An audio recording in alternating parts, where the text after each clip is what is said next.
Arise, shine, for your light has come, and the glory of the Lord rises upon you. See, darkness covers the earth, and thick darkness is over the peoples. But the Lord rises upon you, and his glory appears over you. Nations will come to your light, and kings to the brightness of your dawn. No longer will violence be heard in your land, nor ruin or destruction within your borders. But you will call your walls salvation and your gates praise. The sun will no more be your light by day, nor will the brightness of the moon shine on you. For the Lord will be your everlasting light, and your God will be your glory. Your sun will never set again, and your moon will wane no more. The Lord will be your everlasting light, and your days of sorrow will end. Isaiah 60:20. Amen. Good morning. Welcome to MarionNaz. Would you stand and worship with us today?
Every time I try to make it on my own, every time I try to stand and start to fall, and all those lonely roads that I have traveled on, oh, there was Jesus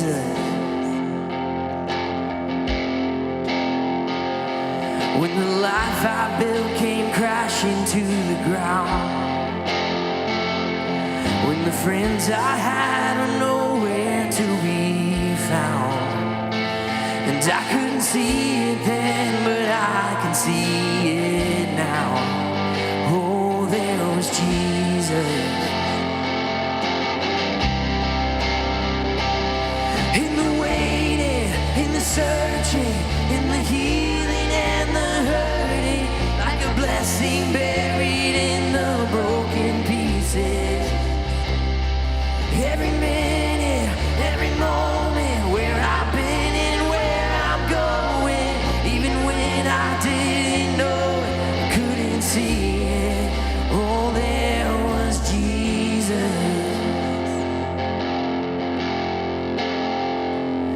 For this man who needs amazing kind of grace, for forgiveness at a price I couldn't pay. And I'm not perfect, but I thank God every day. Oh, there was Jesus. There was Jesus.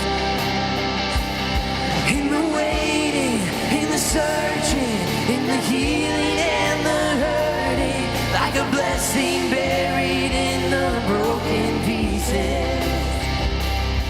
Every minute, every moment, where I've been and where I'm going, even when I didn't know it, I couldn't see it. There was Jesus on the mountains, in the valleys, There was Jesus. in the shadows of the alley, There was Jesus. in the fire, in the flood, There was Jesus. always is and always was.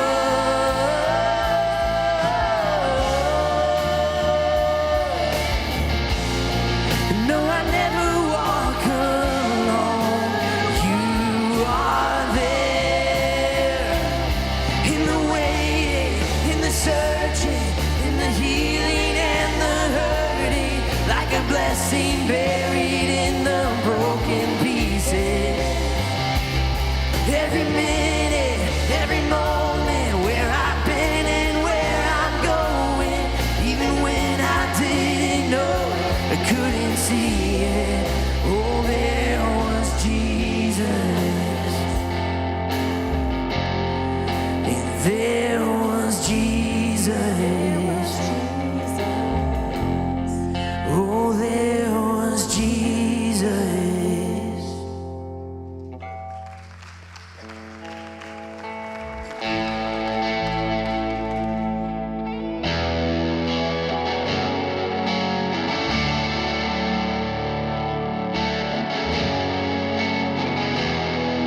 You are who you say you are, and you'll do what you say you'll do,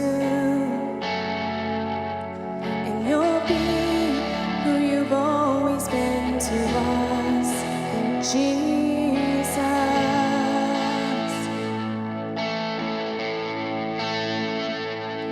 And our hope is in you alone, and our strength in your mighty name, and our peace in the darkest day remains Jesus. And this we know, we will see the enemy run. This we know, we will see the victory come. We hold on to every promise you ever made. Jesus, you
Let the King of my heart be the mountain where I run, the fountain I drink from. Oh, he is my song. Let the King of my heart be the shadow where I hide, the ransom for my life. Oh, he is my song. You are good, you're good, and oh Lord, you are good, you're good, and oh Lord, you are good, you're good, and oh, you are good, you're good, and oh Lord, let the King of my heart be the wind inside my sails, the anchor in the waves. Oh, he is my song. Let the King of my heart be the fire inside my veins, the echo of my days. Oh, he is my song. Let the King of my heart be the wind inside my sails, the anchor in the waves. Oh, he is my song.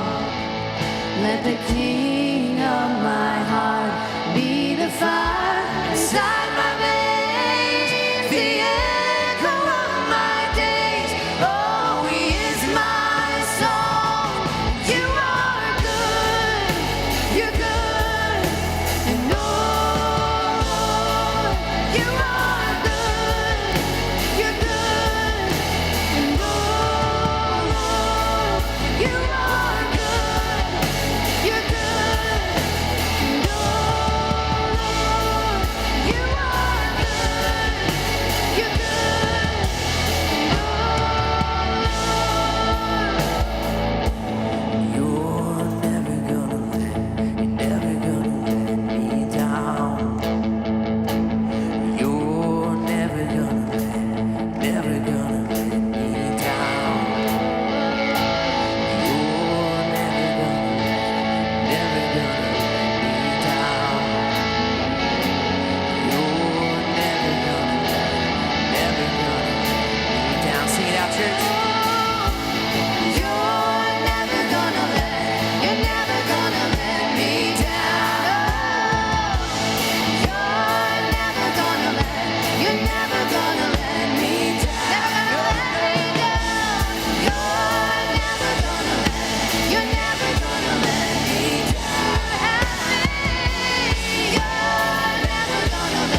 You're never gonna let me down. 'Cause you are good, you're good, and oh Lord, you are good, you're good, and oh Lord, you are good, you're good, and oh Lord, you are good, you're good, and oh Lord,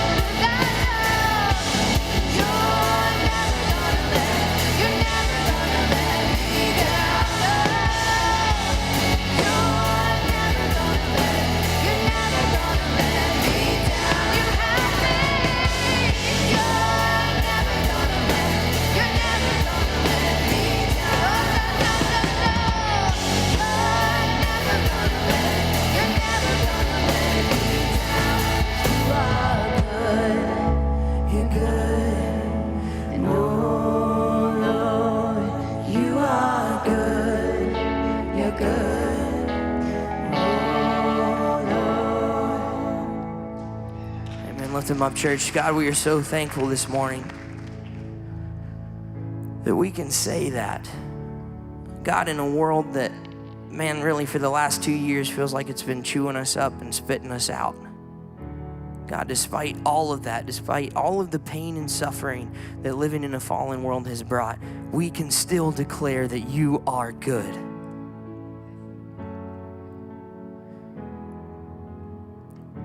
God, thank you for the hope that we get from you, because there is no other place on earth where people can see and face death and still be joyful, because we know that that does not have the final say. God, we thank you in this crazy time that we're in. Again, that you are our anchor. You hold things steady. And when we don't have answers, we can just trust and know that you will make good of every circumstance. God, I'm just thankful for the opportunity to worship as a church. Songs do a lot for us. They sometimes remind us who we are in light of you. Sometimes they tell us about who you are. Sometimes it's just us doing our very best to say, God, we surrender to you today. As we get ready to go on with our service, our prayer every week is that we would look more like you today than we did yesterday.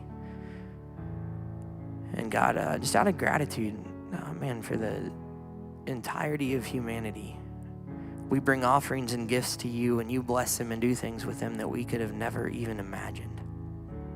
So as we get back to you today, we pray that you continue to do that. God, continue to open our eyes to see the ways that you're working, to recognize you and even the smallest details of our life and our world. God, thank you for just everything you've done. Thank you for this place. We love you this morning and give you praise. Amen. You can be seated.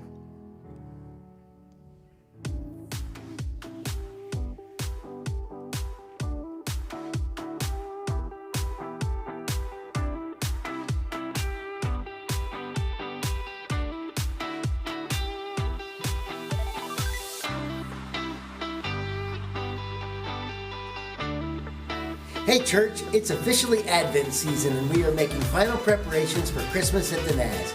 This year we'll be taking a special offering for the Good Samaritan Fund. This fund is used to meet needs of our church community throughout the year, and it makes a difference. We can't wait to see you December 19th at our downtown campus. The service will be at 7 p.m. and don't forget the Good Samaritan offering.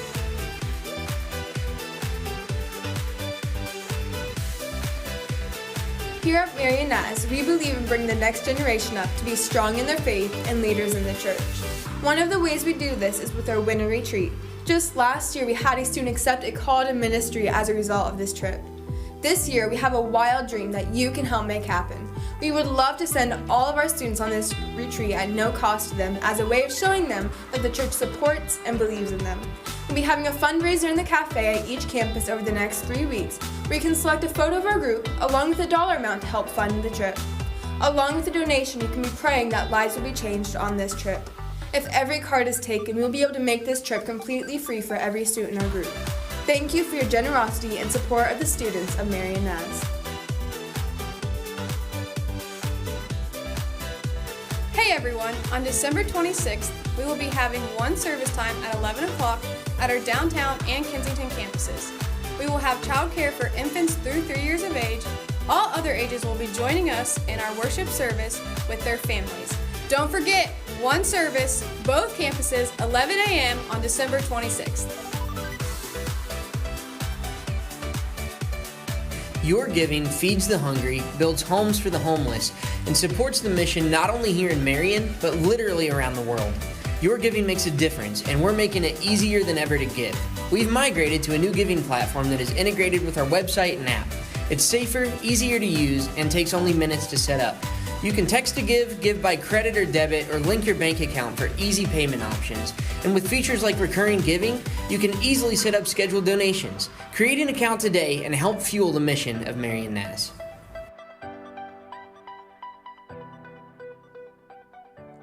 Well, good morning again. I apologize you have to see my ugly mug so much today, but I'm excited to be here today. I wanted to take a quick second before we go into the sermon. Last week we had an incredible time of prayer, and for my dad. On Sunday night, our family was questioning whether we'd be doing Christmas services this weekend or planning a funeral, and our church came down and prayed, and people all over the country prayed. And the next day in the hospital, the doctor comes in, listens to his lungs and starts laughing and says, "Your lungs sound phenomenal. You might go home today."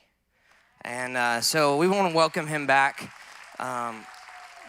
That's an incredible answer to prayer. We sing about it, right? We sing that song, Too Good to Not Believe, and we talk about the things that God can do. That is a walking testament to what he can do. And something that excites me even more than that is, for God to perform a miracle, that means he's got something in store. So I cannot wait to see what God has in store for this place, because he kept our leader here with us to bring us somewhere. So, man, it's going to be great. Please continue to give him a little bit of space. The doctor said it's going to take 3 to 6 weeks for him to be fully recovered, but it's hard to keep him down, so he's with us this morning. So, I just had a newborn daughter named Sailor, and we have a 5-year-old kid. I love my kids to death and have a billion stories, even after just a few years with them, of all kinds of funny and silly things and things I've learned and all kinds of stuff like that. So Sawyer, he's actually in here this morning. He's back there. Hey, buddy. Give me the thumbs up. He has become quite the artist. So on a typical day in our house, you can expect him to have 2 or 3 new things taped to his wall by the end of the day from the time he wakes up. He's always up way before he needs to be up for school, and always make sure to let us know that he's up way before he needs to be there for school. But usually he can be found in his room with a pair of scissors and a ton of construction paper and a million pieces that were somehow needed for whatever art project he was working on. And he'll be making things for his friends at school. He'll be making things for us, but he's really just taken a liking to art. And so anybody who has kids or knows kids or who has taught downstairs or has nieces and nephews know how much kids love to show off what they've done. It's like they're the next Picasso, right? So it's not an uncommon thing for Sawyer to come into our house and run up to us after school and be like, look at this. And I'm like, buddy, that is so cool. I'm so proud of you. What is it?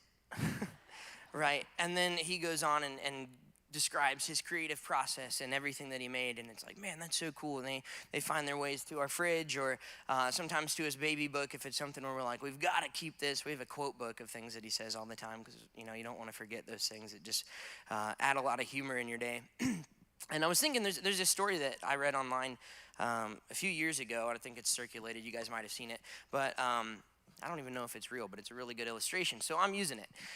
So there's a daughter, and she's sitting at the table with her mom, and she's drawing, and so naturally, as a parent tries to strike up conversation, she says, hey, what are you drawing there? Little girl nonchalantly looks up and says, well, I'm drawing God. And the mother, in her infinite wisdom, says, well, honey, nobody actually knows what God looks like. And so the girl just keeps drawing and casually says, well, they will when I'm done. Right? And so as I was thinking about that, Sawyer was a little rowdy because we were getting ready to go celebrate family Christmas last night. And so I was trying to get him under control, and I was like, I wonder what his take on this would be. So I'm in the restroom getting ready, and I said, hey, Sawyer, come here, buddy. He runs up. I'm like, can you do me a huge favor? And he's like, yeah. I'm like, I need you to draw me a picture of God. So his eyes kind of roll up for a second, and he thinks. And then it's like a light bulb comes on. He looks at me and smiles and says, I'm on it. Sprints out of the room, right? And I hear him like coloring and scribbling and paper being cut and stuff. And he comes back into the room with this. So for those of you who wonder what God looks like, now all of your questions are answered. That's it right there. No, he's a great little artist, and he everything has it's addressed, so it's not just a picture. It's To Dad Loves Sawyer, so now I have it in my collection of his drawings. But I think from the time we're a young age, right, we develop these images of God, and these images come from all over the place. Sometimes it comes from our parents who taught us, and so we kind of get an idea there. Sometimes it could be maybe our grandparents, or for me, the one that I remember a little more distinctly as far as like a visual image is with my Sunday school teachers. And you guys in the youth group probably don't know what this is now, but when I was growing up, we had this thing called flannel graphs. And it was like these little cutout things, and like you were the lucky student if you got to go stick it on the board. And so that's what I see of Jesus. Some of us see like the picture that found its way into every church from like 1960 to 1990. It always had a massive, very thick gold frame, and Jesus with long locks of hair and a beard holding a lamb, right? Some of us, that's what comes to mind.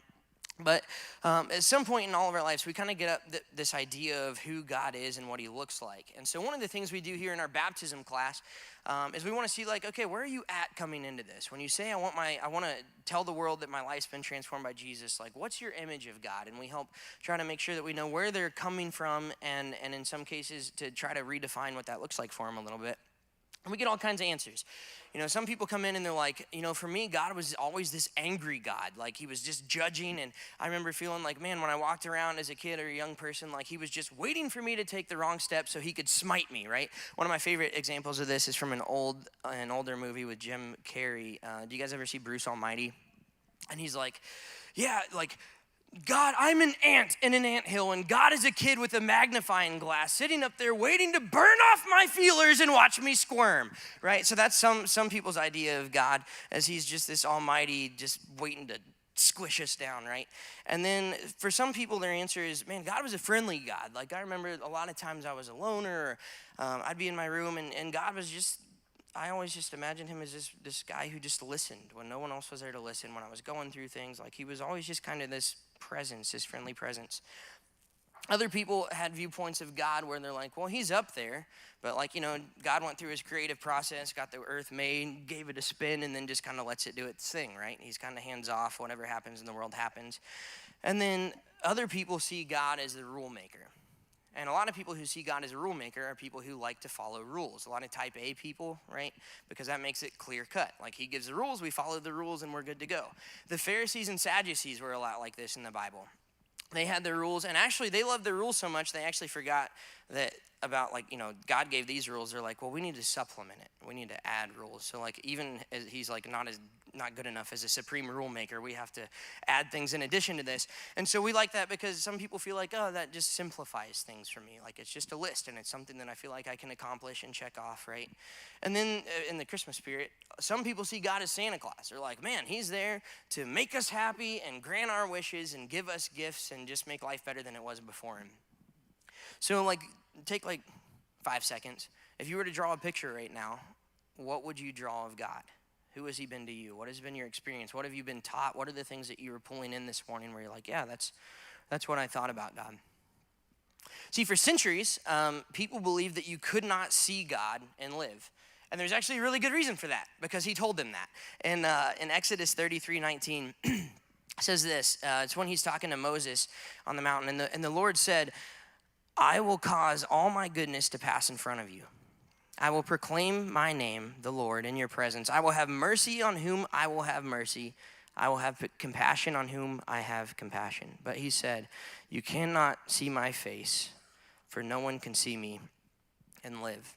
Now, the God we know today, that seems kind of like out of character, but the reason is because God is so holy. He is so pure. He's so perfect and so not human that we couldn't handle seeing him. We couldn't comprehend it. And so people would just die if they actually saw God in his glory.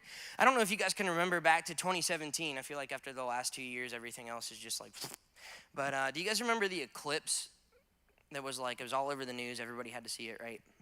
I remember that, and it was like everybody who's anybody was outside.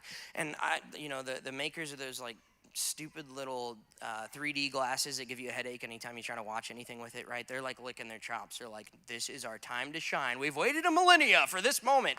And they make them where it's safe enough to where you can look at this thing. And I remember I was like really broke and cheap, and I didn't want to buy into that. So me and my buddies at church, we went out to the shop and we found this welding mask. So we're all out there like looking like it's an apocalypse, like staring off at the eclipse. And then I remember thinking like the whole time, I'm like, man, we really hyped all this up for that. It's like a circle and then light, right? But we couldn't see it on our own without help, or we would have all, we might have seen it, but for a very short time before our retinas burn out. But with that, it was something that we couldn't see without help. And so one thing that, as we've kind of wrap up this series, Let There Be Light, we've been working through the Gospel of John and kind of his take on Christmas and Jesus and the whole concept of light. But I think, part of God's plan with Christmas was to make it possible for us to see him. I think a lot of times when we think about Christmas, like at our best as Christians, right? We think about Jesus who came to die and to save us. And we've made it this joyful time of celebration. And we primarily think, like most of the time, it's the gift of Christmas, right? You see that on like all the like little posters you can buy and the pillows and all that. It's like Jesus is the great gift of Christmas, right? And then through the year, I think we often like oversimplify who he is and why he came. Like we can sum up Jesus in three things: his birth, death, and resurrection. And that's like the box, which is crazy because like as Christianity, I feel like a lot of times we've just put Jesus in that box, and that is pretty much the limits of what we'd allowed ourselves to understand about him.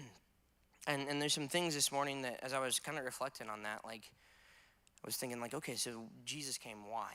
Like, yeah, those three reasons were definitely why, but why else? Like he didn't come to make us happy. He didn't come to give us a reason to eat more cookies than anybody ever should in a 2-week period. Stinking peanut butter blossoms. I'm like 50 in already, and it's not even Christmas week, right? He didn't come to grant our wishes. I love this one. He didn't come so that we could have a tagline so we could stick it on bumper stickers and put signs in our yard that says, he's the reason for the season, and adamantly defend Christmas for him. That's not why he came, right? He did come to save us, but I feel like what Jesus did was so much bigger than that. For the first time in all of human history since the garden, when Jesus was born, humanity was able to see God and live. John 1:18 says this: no one has ever seen God, but the one and only Son, who is himself God and is in closest relationship with the Father, has made him known.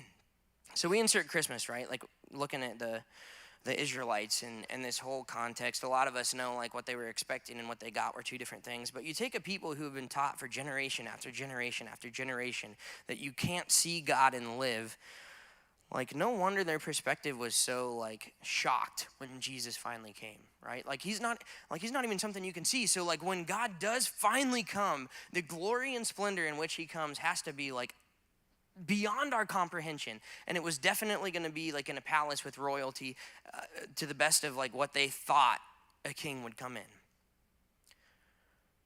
They never would have thought it would have been in a manger in a cave in Bethlehem. They never would have thought that it would have been in a family line of craftsmen. And from a human standpoint, like when Jesus went to school, I'm sure when Yearbook came out, they weren't like, yep, we're voting him the most likely to be God in flesh. But when Jesus came, from the moment, I mean, just every little piece, God's so intentional. Everything he does is to teach us something. From the moment that Mary found out that she was pregnant, God was making it to where everyone in the world could see Jesus. If he was just born to the highborn, I'm sure the world would have figured out a way to cut the low and poor people out of it. They would have said, no, he's the king. You just stay in the slums. But Jesus came to the lowest place, was born. He was, his family came from Nazareth, a place where people said, what good can come from there? God picked the lowest possible place that Jesus could ever come from so that he would be revealing himself to the lowborn, to the highborn, to everyone in between, so that humanity might finally know who he is. You know, John the gospel writer, as you read through his gospel, he's focused, that's one of his biggest focuses in this whole book, is making sure that we understand that Jesus is God revealed to us. If all we focus on is three things, Jesus, his birth, death, and resurrection, we are missing so much of what he came to do. We're missing so much of what he wanted us to learn and so much of how he wanted us to live.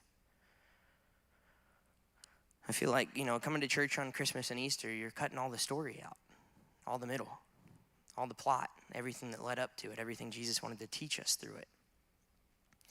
And it's great to focus on grace and forgiveness. That's a huge piece of what God was doing. It was to give us the opportunity for new life. But if that was the only plan, number one, I don't think Jesus would have had to hang out down here for 33 years to do that. Like if I were God in that situation, which is a good thing I'm not. Like, I'd have been like, okay, grace and forgiveness. If this is just going to be like a commodity kind of situation where people come and get it as they need it, I have a grand idea. Macy's in Bethlehem. And whenever people need grace or they need a little forgiveness, they'll come in here and they'll peruse and they'll find the nice grace sweater that they like. They'll wrap themselves in it and go out and continue living their lives the way that they always have until they feel like they need some more.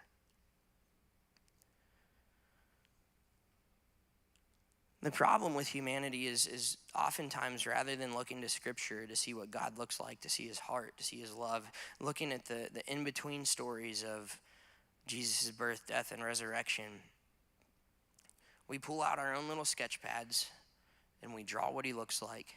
And more often than not, it looks like us. If I'm a motorcycle rider, Jesus is a motorcycle rider, and you bet it's a Harley. If he was here, that's it, right? If I'm a hymn-singing, rule-following, suit-wearer that doesn't ever have holes in my jeans and never wears a hat in church and always yells at the kids who are running in the lobby, that's what Jesus was. If I'm a Republican, if Jesus were in this time, oh, he'd be a Republican. There's no way. I don't even know how Democrats can call themselves Christians. If I'm a Democrat, then Jesus is a Democrat. And there's no way he would have ever associated with Republicans, right? If I wear masks, Jesus would have worn a mask. If I don't wear a mask, Jesus wouldn't have worn a mask. And so on and so forth. And then here's where we land. We go out of here and we say, okay, somebody you know needs to know Jesus. And we go and we try to tell people who Jesus is. All of us do this, right? And here's the message they hear. Jesus is a pacifist, warrior, liberal, conservative, submits to the government, overthrows the government, loving, harsh, strict, relaxed, black, white, so on and so forth. And then we wonder why they're confused about this.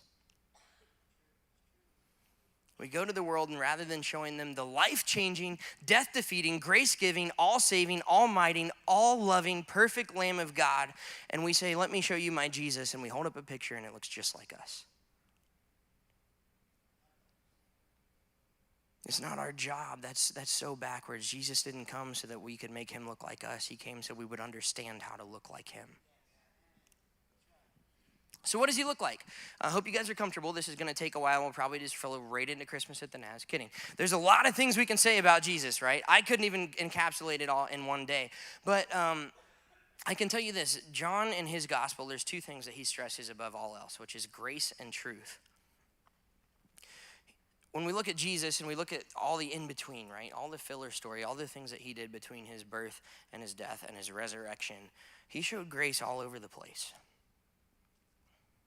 He showed it when he talked to the woman that was caught in adultery. He showed it when he drew a line in the sand and said, let those without sin throw the first stone. He showed grace when he went out of town to where the lepers were cast out to die, and he placed his hands on them. He showed them love. He showed grace when he ate with sinners. He showed grace when he talked to tax collectors. He showed grace when he fed people instead of sending them away. And he showed grace when he welcomed kids. I want to pause on this one. We talk about kids a lot here because they matter, because they're important, and because if you're not learning from kids, you're not learning. So one of the things that I did after Sawyer drew that picture, I wanted to try to get into the mind of a 5-year-old for a second. I'm like, how did you come up with this image of God when I asked you to draw this? And so he looked at me and he smiled and he sprinted. I didn't even coach him on this. I'm so proud of him. He sprinted into his room and he came back. I'm showing that picture again. And he showed me his kid's Bible. And so that's not a boot, that's actually a rock. And Jesus is sitting, and in the picture he was holding kids. So somehow in my 5-year-old's mind, when I say draw God, he knew to draw Jesus. Which means they're doing something right downstairs. Some of us don't even equate that sometimes, but the first thing that he knew, he's like, if I'm going to draw God, I know I'm drawing Jesus. And that was, the first thing. I figured he'd come back with a stick figure that said God on top of it. What incredible intentionality from a 5-year-old. Jesus showed grace when he included women in a culture that didn't value their opinion or their value as a person. Jesus showed grace when he accepted scandalous gifts, and he did all of this stuff intentionally. It wasn't just because he came down here and was going to be nice while he was here. Every single thing that Jesus did, everything he said, every action he took, every miracle he did, every encounter that he had was intentional to help us learn how to be like him. He did those things to help show humanity what matters, to flip the cycles that we've created of oppression of sin, to show you that you don't change the world by judging it. You change the world by loving the people in it. And then the counterpart to this, right? So grace is amazing. We love receiving it. Sometimes it's harder to give, but it feels good to receive it because it makes us feel like we're not the worst people in the world. right? But Jesus, he was the perfect balance of grace and truth. Truth without grace can be harsh, and grace without truth can leave us lost and not moving forward. But what Jesus did is he made sure that he would show grace, but the reality is that he came to give people a chance, and he taught bluntly so that we could see where our tendencies are to miss what was communicated through the Old Testament when God talked to his people. He showed truth when he talked to a rich young ruler whose eye was caught by the mission of Jesus. And he said, that's something, this seems different. It's something I want to be a part of. But Jesus told him the truth. He said, look, man, your stuff is in the way. Your money is in the way. The only way you're going to that your mind is going to wrap around this fully is for you to follow me, but you got to get rid of it. You have to let go of the stuff of the world, because that is between you and me. And whatever that is, whether that's money, whether that's sports, whether that's our hobbies, whether that's being tired, whatever that is, this just doesn't apply to the rich young ruler. Jesus is telling him the truth that if there's anything that comes before God, you're not a part of my mission. He showed truth in the Sermon on the Mount, which could have just been another list of rules, right? Here's some more things that you should do on top of the things that we have in the 10 Commandments and the other miscellaneous things that have been taught through the Bible. But he taught about motive. Here's what you do, but here's why you do it. That's like the biggest human question, right? Talking about kids. Go clean your room. Why? Go get in the car. Why? Right? For some reason, we as a people need to know why. Jesus is giving us the why. Here's why your motives should be the way they are. Jesus was truthful when he talked to the religious leaders and told them that blindness is not just a physical thing. People who have been in church their whole lives and preaching to people and thought that they knew God, and Jesus is telling them, like, you're missing it. God is literally 3 feet away from you and you don't recognize him. Jesus spoke truth when he told political powerhouses that he came to bring a different type of kingdom than they'd ever understood before. He spoke truth when he told posers to stop pretending to be righteous for show. Stop putting your money in where everybody can see it. Stop praying out loud so everybody can hear it. And he spent his entire life showing the people of the world what God looks like, first. Second, what matters to God, which is people. And what he wants us to look like. The Christmas story, man, it's so much bigger than nice feelings and nativity scenes. It's the chance for us to finally see, know, and understand what God looks like and what his heart is for his creation. He does not concern himself with our happiness. He concerns himself with our holiness. I love that, man. Like, this life is not impossible to live.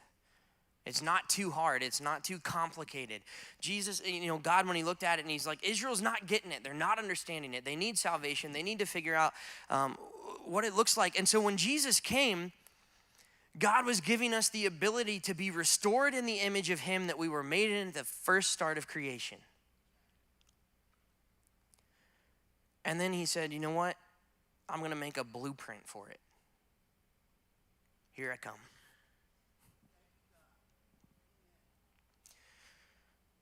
Like I said, Jesus made sure that every single thing he did, revealed God to us. John 5:19-21 says this. Jesus gave them this answer. Very truly, I tell you, the Son can do nothing by himself. He can only do what he sees his Father doing. Because whatever the Father does, the Son also does. For the Father loves the Son and shows him all he does. Yes, and he will show him even greater works than these so that you will be amazed. For just as the Father raises the dead and gives them life, even so the Son gives life to whom he is pleased to give it. And John 7:16-17 says this as well. Jesus answered, my teaching is not my own. It comes from the one who sent me. Anyone who chooses to do the will of God will find out whether my teaching comes from God or whether I speak on my own. Christmas is the most incredible gift the world has ever known, but it's not just because we received life as a result of it.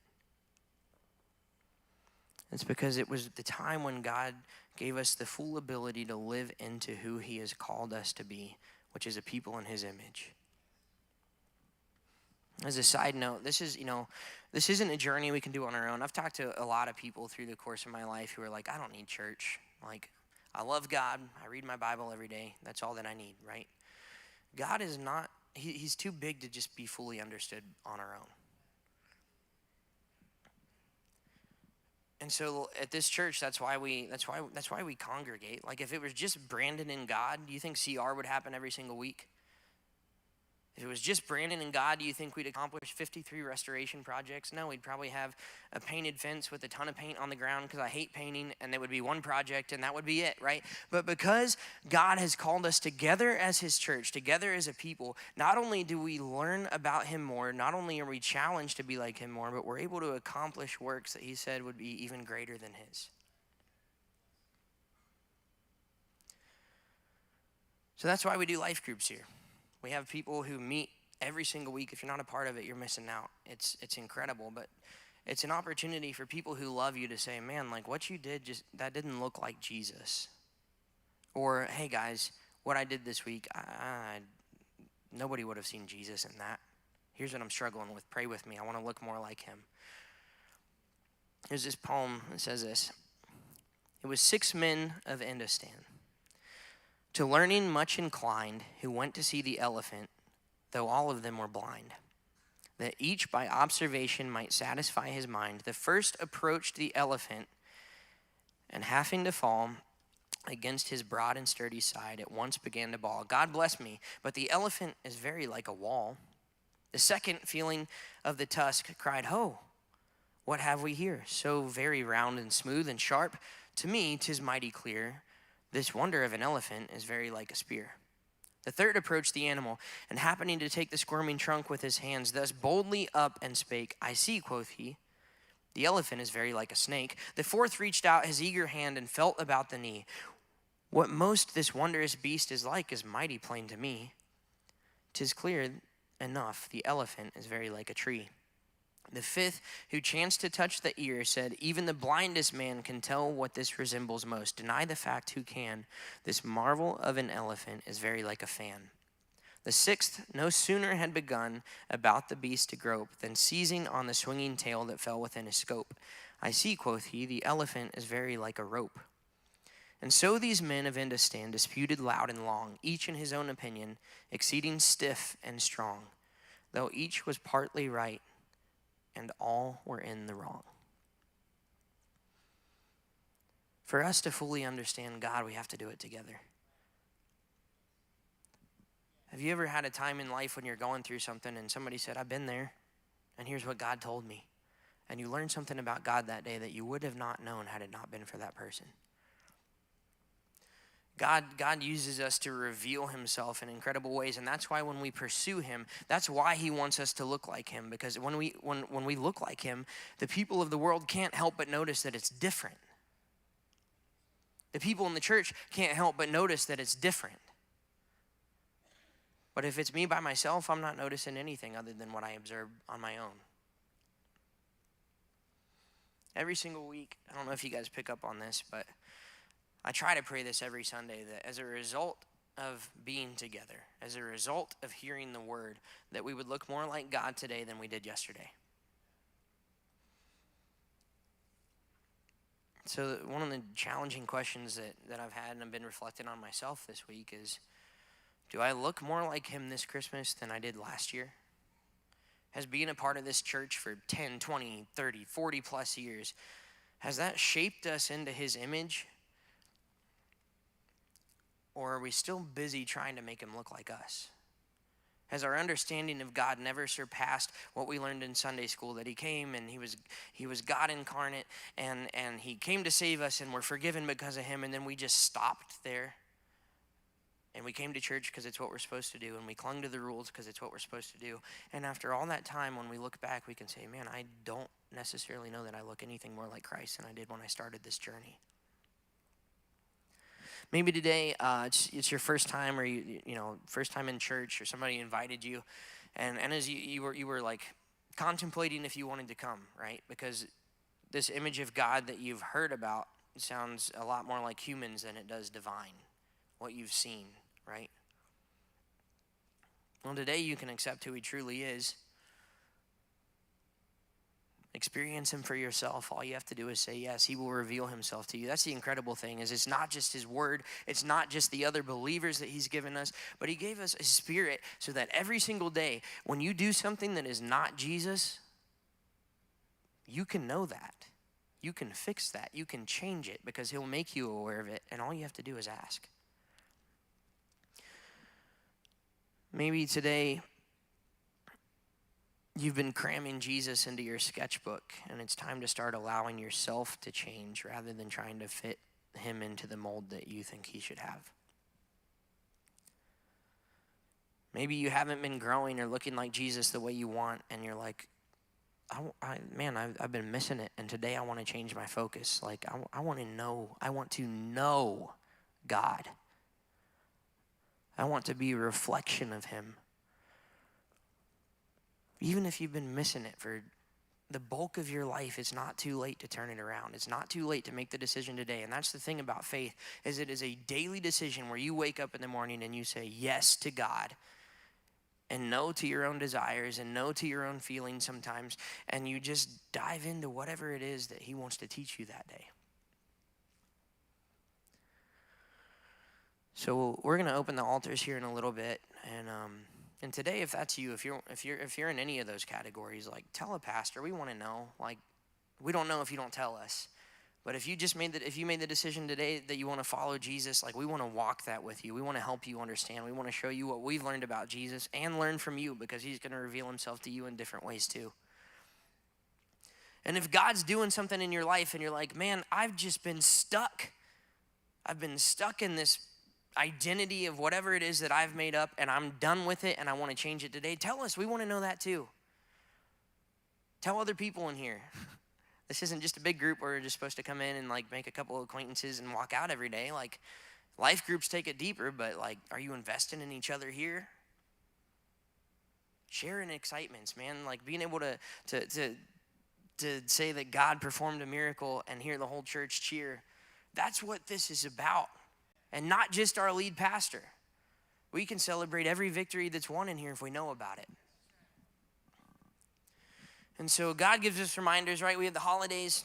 I guess every preacher's hope, right, is when you preach a sermon that it'll hopefully change something. And especially around the holidays, we hear all kinds of Christmas sermons. We always hear a bunch of things about Jesus. But what I would hope today is that every Christmas from now on is kind of a reminder for us to check and say, like,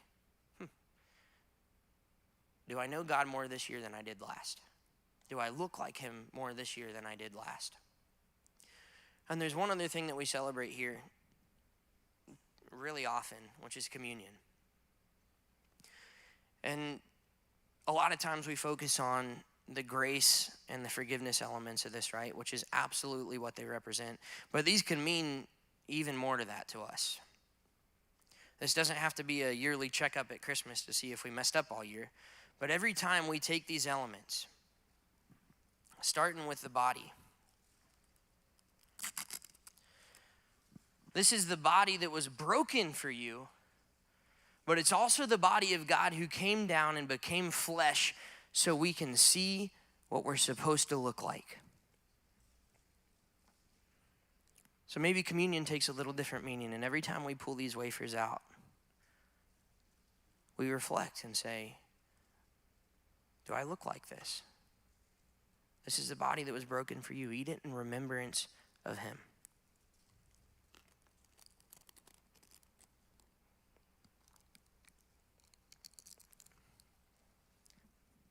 And the blood, this was shed for you to cover our sins. It was the price that he had to pay, but it's also more than that. It's a reminder of his heart for people.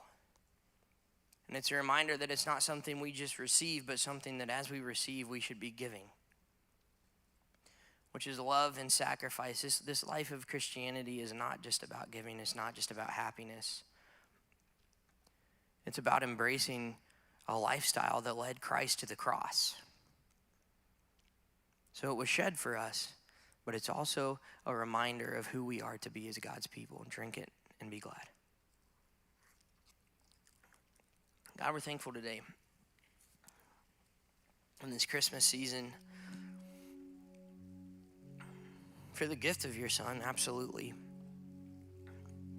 But for the way that was made, not only the way for us to be with you in eternity one day, but the way for us to live into the image of the Creator. God, we probably land all over the place in this room on that spectrum that I gave earlier. But one thing that I know is a universal truth is all of us can take a step today to look more like you. And sometimes, God, that step can be more painful than others. Sometimes it takes getting rid of a whole lot of us to look like you. But you've given us this community to support us, to challenge us, to hold us accountable. And so we can see you through not only your word, but through each other. God, I pray that this church would be that for our community, would be a glimpse of you in a world that is dark. That's the thing I love about John, the thing that I love about this series, light, it illuminates and it reveals. Your son is light. Your son is you revealed. So God, as we get ready to sing another song and to worship, God, maybe some of us need to come up to the altars and meet with you today for anything. Thank you for that opportunity. Thank you for hearing us out. Thank you for walking in our shoes and experiencing the pain and the brokenness that we do here. God, we're just so grateful for everything you are, everything you've done. Help us to live into that today. We love you and give you praise. Amen. Would you stand and sing with us?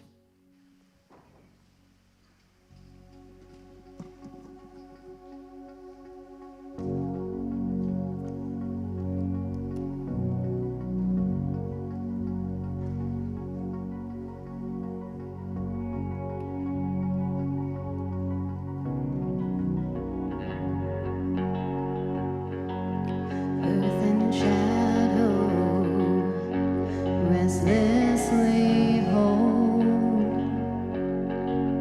labor's waiting in silent hope for the promise it longs to know what heaven holds.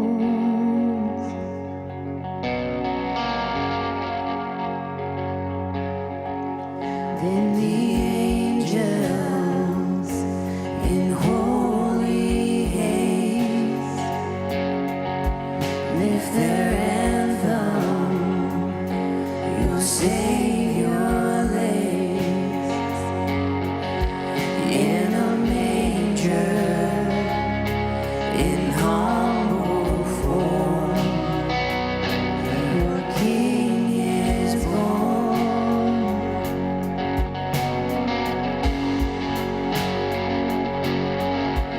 Hail the Prince of Heaven comes, the angel choirs sound the call, for this babe wrapped in a cloth is the incarnate Word of God. All the kingdoms and its power resting now in this child, Prince of Heaven, Jesus, hope of the world.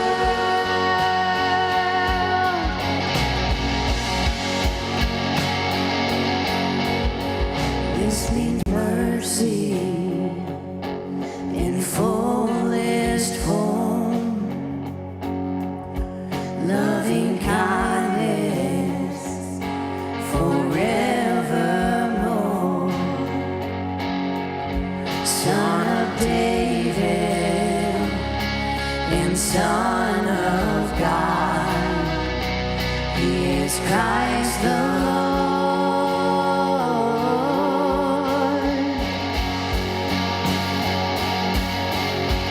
Hail the Prince of Heaven comes, angel choirs sound the call, for this babe wrapped in a cloth is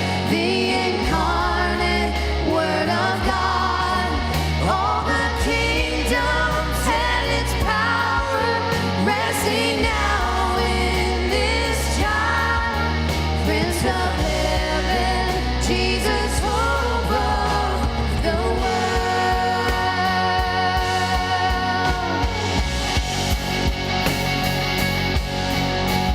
King of glory, we gladly greet.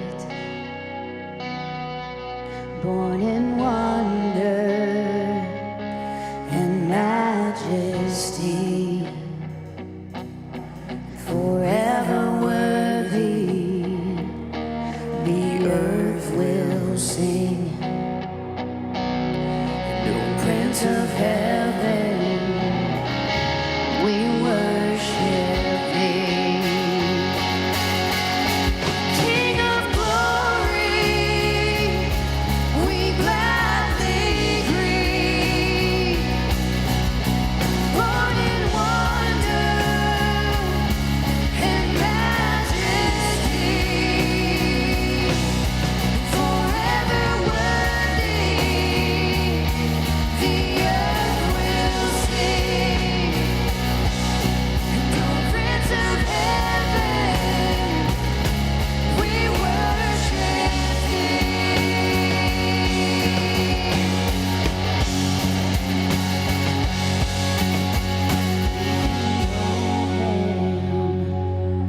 The Prince of Peace, in light of mercy, confess our sin, lay our burdens at Jesus' feet, and with gladness sing.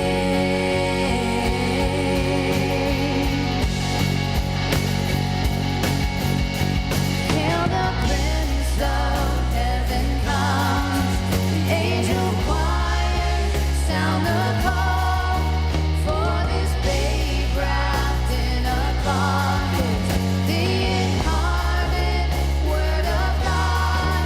All the kingdoms and its power resting now in this child, Prince of Heaven, Jesus, hope of the world.